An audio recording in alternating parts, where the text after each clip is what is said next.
Hey ladies and gentlemen, it's Steven here. Welcome back to another Android TV box review, and today we're going to have a look at the MXQ M10 Android TV box. So I've got it from cellphoneH.com. The TV box is very cheap, $85, and it's actually quite powerful. So I would say let's get directly started. Link is down below, and now let's have a look at the specs of this TV box. So the TV box runs the Amlogic S812 chipset, which has an H.265 video decoder built in, and it supports 4K and 2K playback. For instance, the 805 chipset only supports Full HD, but well, you can find a comparison down below in the description. I will leave you a link there. The GPU, it's the Octo-core Mali-450 GPU, which you can also find in some MTK chipsets. Where regarding the processor, we have a quad-core Cortex A9, and yeah, it clocks up to 2 GHz, so it's quite fast, and scores around 30,000 or 34,000 points in Antutu. It comes with Wi-Fi and Bluetooth. Then we have HDMI 1.4B up to 4K at 30 FPS only, but well, my monitor can't do more anyway, so no HDMI 2.0.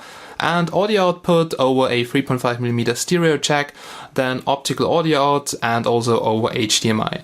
Well, the power consumption, or actually the power supply, can deliver 5 volts to amps, and the power consumption is very low. Then now I would say I will show you what's inside of the box, and then we'll have a look at the TV box and all the connectors. Okay, so here are the things which you can find inside of the box for $85. First of all, let's get started with the remote control. Now it's a very basic remote control with the Android branding here. So here numbers, return, home button, volume up and down, play, pause, and D-pad here to skip between files or fast forward, zoom in to power it on and off, and mute. So yeah, in order to control your TV box, I would definitely get something else than that, but I will show you that just in a second. Okay, so you see the remote control is really kind of fat, and here we have the battery case, so you can take off the cover here, and in there you have to put in 2 AAA batteries. Okay, that's it. That's regarding the remote control. IR LED at the top, nothing special so far. Then here we have the power supply. So it's a normal DC power supply. Output is 5 volts and 2 amps, that are 10 watts. It comes with the correct power socket connector for your country, so this is the one for my country in Europe, Austria. And well, as I've told you, it's 10 watts. That means the power consumption of the TV box will be lower, and this is really impressive. Okay, then here we have the user manual, and yeah, let's have a look at that. So far as I can see, this is multi-language, so Chinese and English. So they're only 2 languages, but explains everything pretty well. But yeah, who is actually reading that? Nobody. And here we have an HDMI cable, and it's 1.2 meters, and it's also gold plated. So we can just have a quick look at the connector here. And there you go, as you can see. Looks like pretty nice quality, but well, the TV box only supports HDMI 1.4B and not HDMI 2.0. So well, that's everything you can find inside of the box, all along with the TV box. And now I would say let's go and let's have a closer look here at the device. So here it is, the MXQ TV box.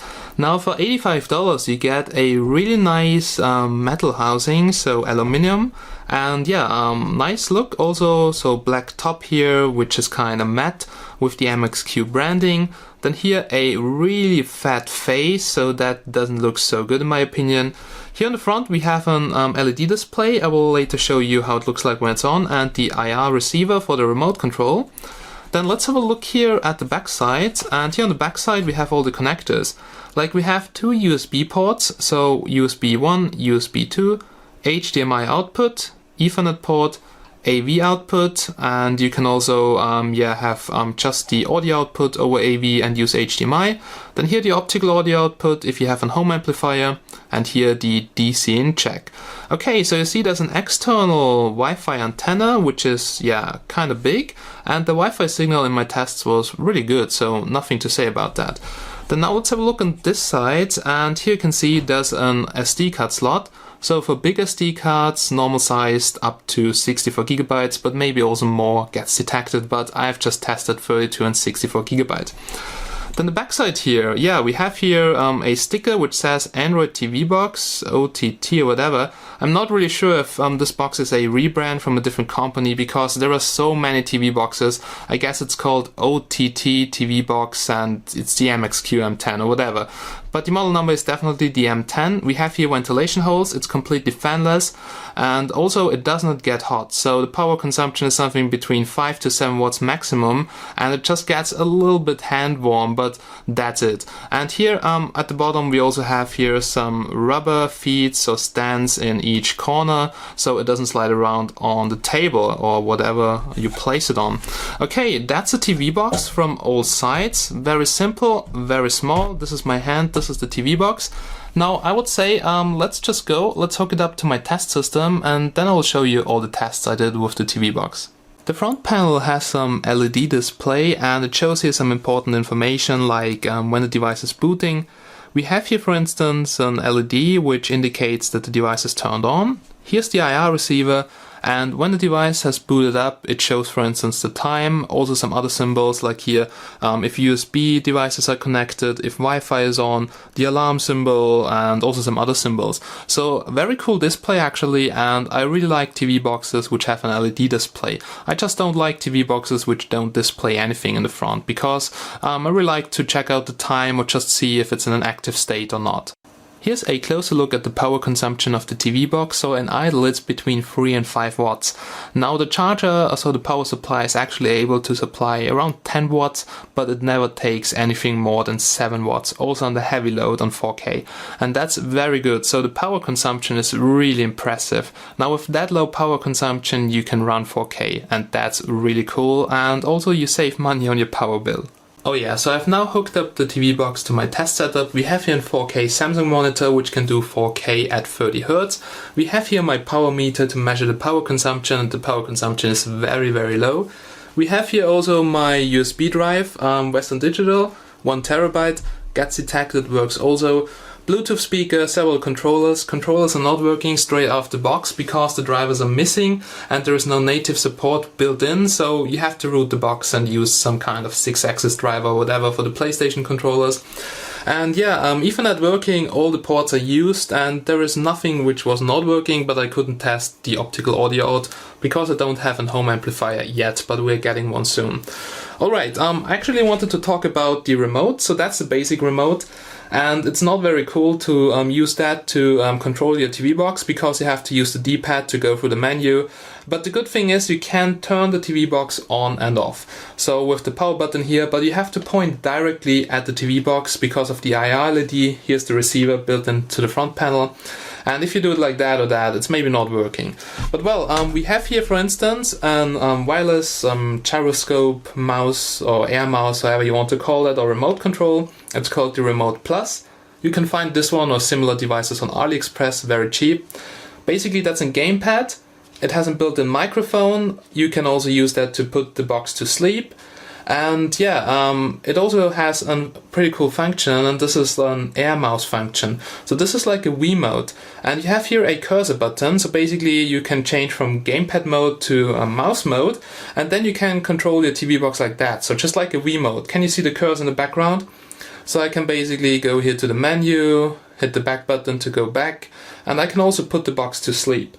And that's a very cool thing. You can get them very cheap, not included, but it's definitely worth it to order such a gyroscope mouse if you also order the TV box, because you save on shipping and whatever.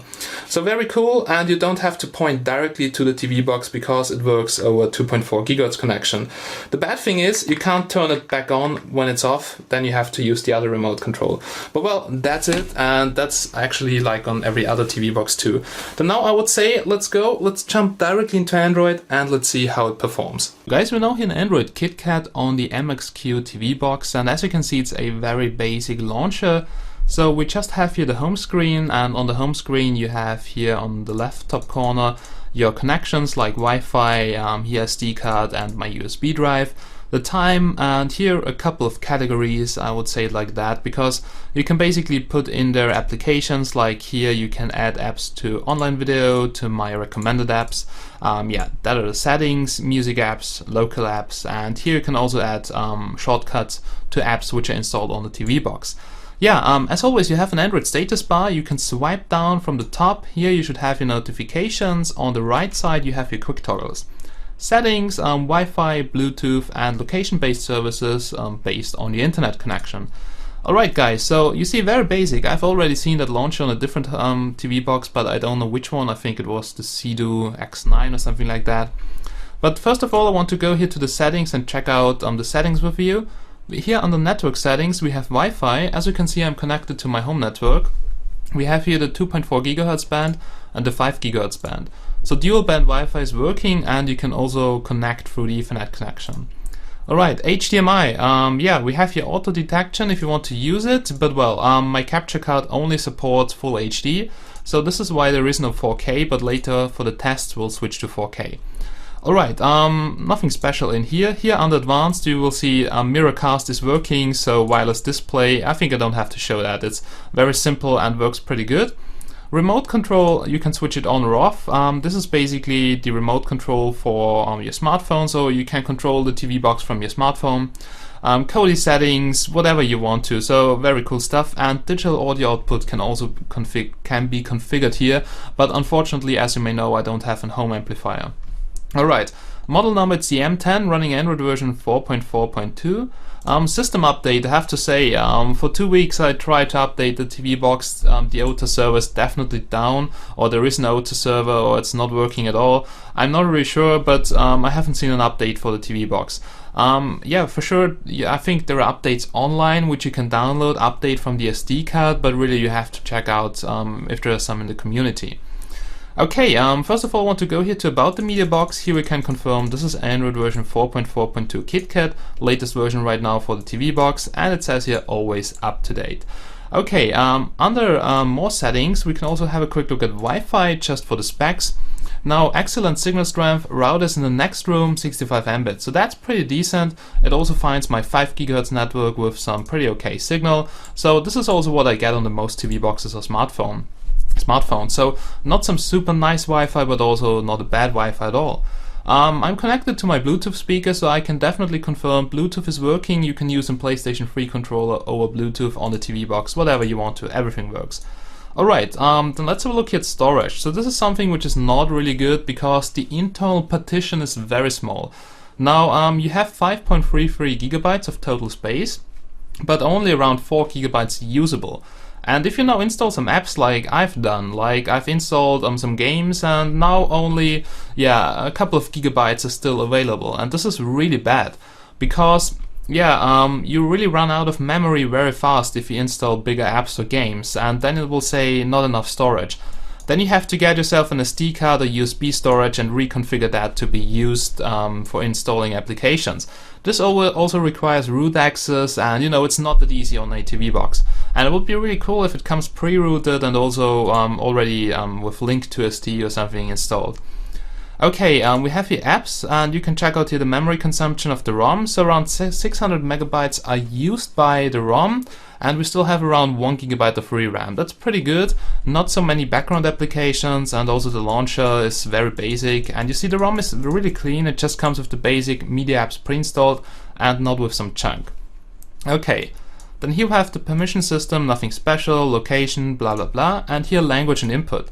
As you can see, the ROM is multi-language, so it's not the full Android language pack. Some things are missing, but most of the languages are in here. You know, sometimes the translation is not really the best, but at least you have all the important languages in here. Okay, different keyboards, for sure you can use a hardware keyboard, install different keyboards, and that's basically everything here in the settings. Now let's go back, and yeah, as I've shown you before, you can just arrange all your apps here on the home screen, but you can also go here to the menu. And here you will find all applications which are installed. Then you can also swipe here between the categories if you want to, but well, here under My Apps you should find all the apps which are pre-installed. Then here we have an app installer pre-installed. This is basically to install APK files, so that works straight out of the box, which is good.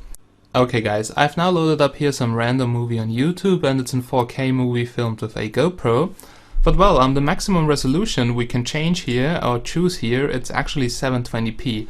And this is because the box gets detected as an Android device and it sends you to mobile YouTube. Also the Android application, so the YouTube application is limited with 720p, and that's the only bad thing. So even though the box outputs full HD resolution right now or later 4K, you can only choose 720p video quality in YouTube or here in the browser. Okay, but well, as you can see, it playbacks the movies really nice and without any lag. So if you want to use this to watch YouTube movies on your TV, no problem at all. So you can do that, and the playback is really smooth. It also renders or loads up big pages with a couple of pictures here very fast, and if I scroll here through the pages, so through the page here, and check out the pictures, then you see it loads them up pretty fast. Also, if I just refresh the page, for instance here, CNN.com, and there we go. So my internet connection is a little bit slow, but if you, for instance, scroll here through the page, you see it's really fast and it's not lagging. And I really hate it when the browser is laggy. But here on the box, it feels absolutely good. Okay, that's just regarding browsing the web and the overall media experience on the box. Okay, then here you can see some other applications like in file browser, also the app installer. And I have to say, there are many apps which are not working on the TV box, or actually apps which you can't download in the Google Play Store, as you will see just in a second. It also comes with the gallery, well, nothing special. It comes with Kodi pre-installed, and this is an older version of Kodi. So as you can see, when you run it, it says you're using 14.2, but there is 15.2 available. So in order to upgrade it, you have to go to Kodi.tv and download the latest APK. This is what I will do before we do the movie playback test in 4K, but Kodi comes pre-installed, so you don't have to worry about that. Maybe in the new lot it also comes with Kodi 15.2 pre-installed. Then within Media Center, all the necessary Google applications, Google Framework, Google Settings. It for sure supports Mirrorcast, so this is nothing special anymore. So for to stream your screen from the smartphone to your TV box. And 4K player, music player, and Netflix. Well, Netflix is works pretty good, but it's capped at, I think, 480p or 720p. So same as YouTube, you have a very low resolution. Okay, then here we have the Play Store, and there we go. And there are many apps which are not working from the Google Play Store, or at least apps which you can't download. I had to install the APK version from the internet, because here you can see your device isn't compatible with this version. So the only workaround is that you just Google the APK online, you download it, and you install it with the APK installer. But as you can see, there seems to be a problem with the ROM, so maybe also with the Google Framework. So something is wrong here, and it says your device doesn't work with this app. But not only Antutu, same goes for Geekbench, CPU-C, and a lot of other applications. Also, there is no Modern Combat 5, so it also looked like there's some problem with the Google Framework or whatever. So that's really bad, and this needs to be fixed. Okay, PPoE settings, so if you need that for Ethernet connection, then here we have search, settings where we were before, and the update application, which is somehow broken because it can't connect to the outer server. Alright guys, so that's basically it. What I want to do now is I will update Kodi, and then I would say let's do a quick media test, and then we'll have a look at the benchmarks, then we'll do a gaming test, and then you will hear my final conclusion. Now regarding the benchmarks, for sure I did also run the Antutu video tester, and it gets a score of 681. If we check out here the ranking, then you can see regarding TV boxes, this is a quite low ranking, so I'm actually pretty excited how it performs in Kodi. Okay, then let's have a look here at the formats it supports, and from 3GP up to MKVs in 4K, it supports everything. Also in different video coding like H.265, and you see support everywhere, and also normal results. So I would say for the final test we'll just go to Kodi and we'll play back some 4K trailers. Now here's the Geekbench 3 result. And we get here a single core score of 553 and a multi-core score of something like 1700. Now this is very similar to some MTK chipsets, because also similar GPU, which is the Mali-450MP. And here you can see the processor, so it's a quad-core processor and clocks up to 2 GHz. So actually some very good performance for a very low-cost TV box. So well, here's also the Antutu benchmark result, and it's not too bad at all. 33K here for the M10. And if you have a look at the ranking, it's like 70% of the performance of a Galaxy Note 4. And here you can see the hardware info, so it runs Android 4.4.2 32-bit because the chipset doesn't support 64-bit, Mali-450MP GPU, full HD resolution currently the output, but we'll switch it to 4K anyway.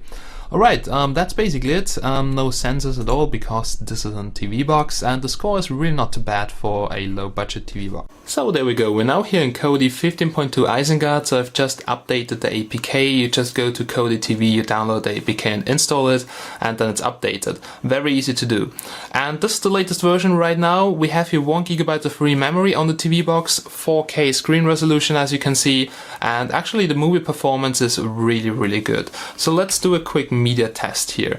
And yeah, I have to go here to videos with the keyboard because my mouse doesn't work, and there we go. So Hobbit 4K trailer and with the H.264 video codec, and let's skip a little bit forward here so to get to the interesting part, and let's go full screen.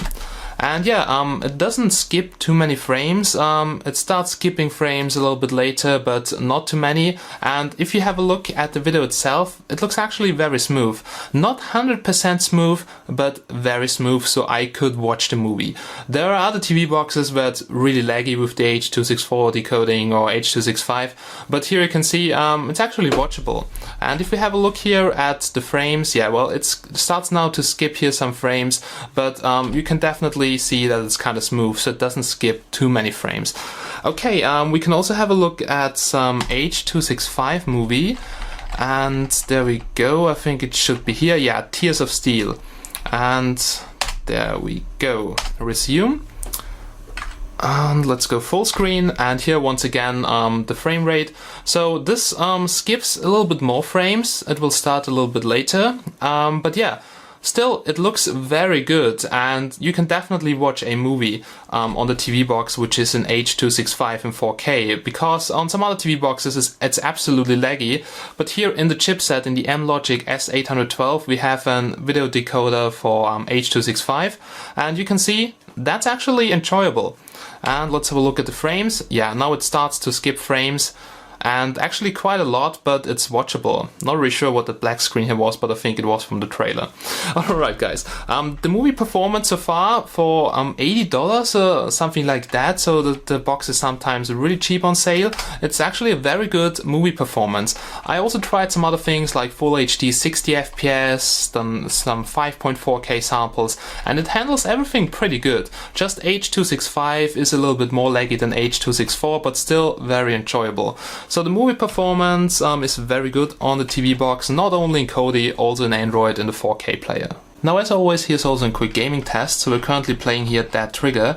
The only problem I have to play here with my keyboard only, because yeah, my mouse is somehow not configured or not working, the box is not rooted, and I don't have my PlayStation controller or gamepad here. But well, as you can see, totally smooth gameplay, really awesome. I don't have to set my resolution back to HD or whatever, so it's still with the 4K output, and yeah, the textures are not 4K anyway. And you see here a very smooth experience. So when we're shooting all the effects, there is not a single lag, and it handles all the games pretty good. So GT Racing 2, Really Racing, yeah, Modern Combat wasn't in the Play Store for some reason. Also, I couldn't install some other applications, but this is basically one of the biggest problems. But if you download the APK, then you can also install the games. I mean, it's not a great solution, but at least you can install the games then. And as you can see, very smooth gaming performance. So with the gaming performance and 3D performance and actually overall performance, I'm very happy. Right guys, we're now here at the end of this review, and here comes my final conclusion about the OTT MXQ M10 TV box right over here. So I really like that it's very cheap, 85 bucks, link down below, and also you get a good performance. Media performance and movie performance, gaming performance is very good. So you have seen the movie playback, H.264, H.265, 4K in Kodi, very smooth, also gaming, and that for 85 bucks with a power consumption below 10 watts. So this is very nice, but the box, the design is very basic. Yeah, for sure the metal housing is nice, but not too many connectors, and feels a bit cheap though. But well, 85 bucks is really a good price for the TV box. I didn't like that there are no software updates. The ROM is still very buggy, sometimes Wi-Fi stops working for me. Then also in the Play Store I can't download all applications, I have to download the APKs. This needs to be fixed. And yeah, it would be really good if there's a software update, and I hope OTT is not a company who just releases one TV box and then you will never hear anything about the TV box or the company anymore.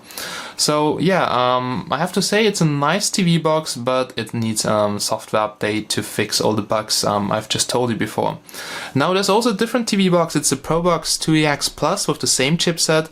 ProBox has very nice software support, so I can also recommend this TV box. Or if you want to go to the next level with the Rockchip chipset, we have here the Transmod Orion R68. Software is also kind of buggy, but there are now many updates from Transmod, so this is a really cool thing, and it runs also Android Lollipop, and it's a 64-bit TV box. But all in all, I have to say, for the price, very nice, $85, and you get a great gaming and media performance. Link down below. Thanks for watching, guys. Have a nice day, stay fresh, and see you in the next one.